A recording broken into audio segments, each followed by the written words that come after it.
Dairy Show coming to you from the bright sunny skies of Beijing resort town in the Kawartha Lakes, the Hobbit Hole Studios, where we hang out every Thursday with coffee.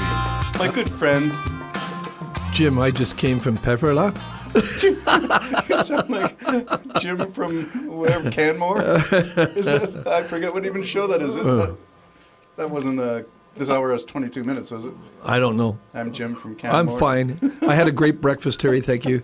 You're welcome. Hey, those eggs were different. Free-range They look like chickens. The shells look like giant robin's eggs. Goose eggs. Yeah, giant robin's eggs. I haven't eaten robin before. Well, we tried to source our eggs this year from a local farmer, so they're free-range just down the road. Well, not just. It's about a 10-minute drive.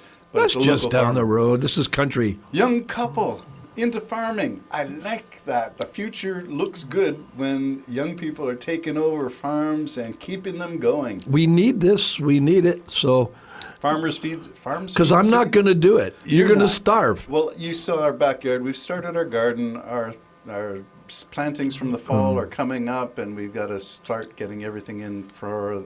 Well, geez, we've had frost all week this week. Yeah, it's been cold. It's been cold, so It was it was a nice drive here today, but it was overcast, a little chilly getting in the car, and rainy. So I don't know where you get the sunny Bobcaygeon. It's our dispositions, my friend. Yeah. We have sunny dispositions. Okay. We're on the sunny side of life. Although you heard my podcast without you, and I said it's the dark dungeon, and Jim's going to bring his illumination. He can't find his way into the studio, let alone find his way out at the end of a podcast. Well, it's funny because I just knocked over your studio when I got half the here. studio was on the floor. Kaboom. Yeah. Terry was in the midst of talking about how things have been working good. Everything just went. And all I could say was, sorry. That's right. Sorry is the way we operate. Better to say sorry than not. Let's talk a little bit about apologies before we get into what you heard today. Apologies. Do you hear that much anymore? People just dance around issues and say, well, this is your fault anyway, or make some excuse or finger point, tongue wag. But nobody, few people say, I'm sorry. Yeah, I do, but because I'm a true Canadian. I run into sorry. your car, sorry. Or you run into my car, sorry, same thing. But, it's just the style in which the next generation, and it's our fault too, so I'm not blaming the next generation, where everything is a little bit self-serving. You don't need to say sorry. Why waste all that time? Everything's running faster and quicker, so there's no time to really just, say excuse me. Anything else is just. It's funny. Do you have any batteries? I've been doing research into the book that I'm writing. One of the themes I'm looking at is this. I was going to call it libertarianism, self-determinism, entitlement. It's all about me, narcissism. Yeah. That seems to be a theme ever since COVID. You and I argued for vaccines as community safety, community health. And yet people were arguing the opposite, saying it's my body. I will take into my body whatever I choose. It's about me. And I looked on that as a community versus self generational thing. What's going on? And you had no idea you were doing that. This is a perfect segue into what I heard. There you go. Well, Allison's not going to be doing the electric cars right now. Allison, Ontario. Honda. So, but the union, they were talking to one of the union representatives. It sounded like a very nice man, but I took more out of his talk than I think he wanted to portray out of his talk.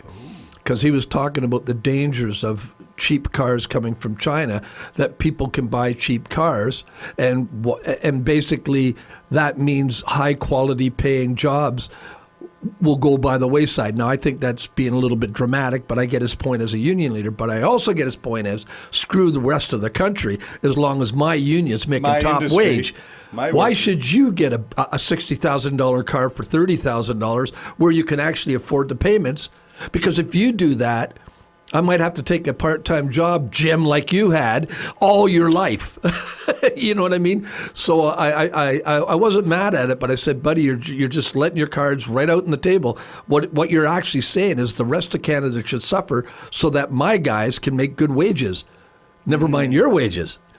So where do you find the compromise positions? Because usually all these things, it's management versus labor, it's the wealthy versus the not so wealthy, it's the people in charge versus the people who would like to be in charge or have better ideas or think they do. This is all about compromise. It's about finding a middle way. So what's the middle way in all Well, this? I think it's funny because just after that, I heard the news and talking about the Honda plant and Allison not going to go with the electric cars. But I'm pretty sure I heard they're going to go with high-performance gas cars. So What's the point? well, my point is this. Take a deep breath. Don't have a hemorrhage over everything you're hearing because things either are going to work out or they're not. And if they don't work out for you, they're probably going to work out for a bunch of other people. And when you look at the Canadian situation, hoping that our relationship again will work out good with the United States is foolishness on my part. Hope is no strategy, as our Prime Minister has said. Great line. You have to prepare. You can always go back, sort of, but I have predicted we're never going to go back because I think the United States isn't going to survive, quite frankly. I don't think they're going to survive Trump as the powerhouse they once were. That's just my prediction. And we can talk about China, too. Well, we do have some time. Let's do the natural segue then. Trump is in China with Xi Jinping. Apparently, Xi did not meet him at Air Force One. Did not, and also told him to his face something I don't know if you've heard yet. Have you heard? There you go. Go ahead. Xi Jinping said, "Do not mess with Taiwan." That's the red line. That's the red line. We're taking it. Basically, he's saying. He didn't say that. No, but that's the basically inference. what he's saying. And when we go to do that, you better not interfere.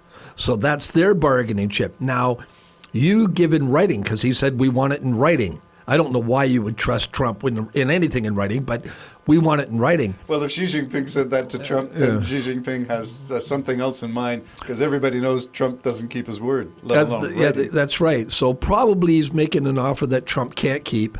And at the same time, because why does China have to do anything right now? They're actually in the driver's seat, in my opinion. They're the powerhouse now. The United States under Trump, that Trump, did I say Trump? Is going down the tubes. Now, if they can rescue it after his third run, Whoa. he's going to go for 3. Did you hear Banner? Steve Bannon? Steve Bannon? He said flat out, Trump is going to be the president in 1928. Wow, I like that. In 2028, he will be the president. We've got plans in motion for that. He will be the president. He didn't say maybe. That was Steve Bannon's podcast, The War Room. Well, actually, it was an interview with another couple. He was getting a little bent out of joint. He said it is going to happen. Trump is going to have a third term. And, of course, we know if he has a third term, he has a forever term. That's what it is. And that's what Trump is working at. Well, you have to be blind if you think differently. I heard Don Jr. may run in 2028. So well, I'm not sure about that. he is being, that's part of it as well. So what it'll be is a dynasty handed This down. is like giving Cocaine Bear a seat in the White House. It's just handing a dynasty down. It is. And, of course, we all thought that the smartest of them all would be Ivanka. But Ivanka? Yes. Yeah, Ivanka. But she has moved out from that position, but you never know, eh? Well, all of them are corrupt. The whole bunch how of them. many billions Trump has made from the Oval Office? Oh, yeah. And now they're going to make even more billions. He's actually Trump is suing Trump for $10 billion. And there's going to be a settlement between Trump and Trump for, what will it be, $7 billion? And the lawsuit is 10, so you're saying, well, we'll work it out they're going to settle out. billion. They're going to settle out of court because it won't make it in court. So that because he's in charge of both sides of the thing here, which is illegal, having representative being the one representative for both sides, they'll say let's just settle out of court, and the taxpayer will pay you $7 billion because they dared to audit you.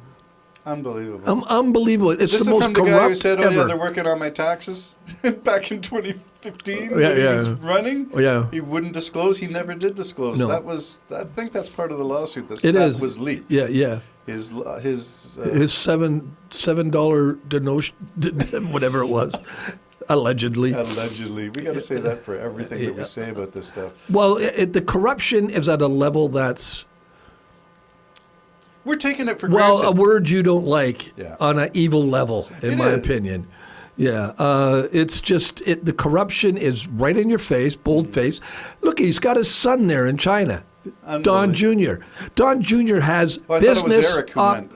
Well, whichever one of the sons, they have business dealings with China already in the making. And they wondered about Hunter Biden's laptop. That was just unbelievably, and so they're blatant, right in your face. Yeah. Screwing you. It's like what one guy said. He's screwing you while he's screwing you. I don't even know how you can do that. Oh, that's the imagery is beyond my ability and my poor brain to fathom. Jim and Terry Show, talking about things that we've heard. Today's June.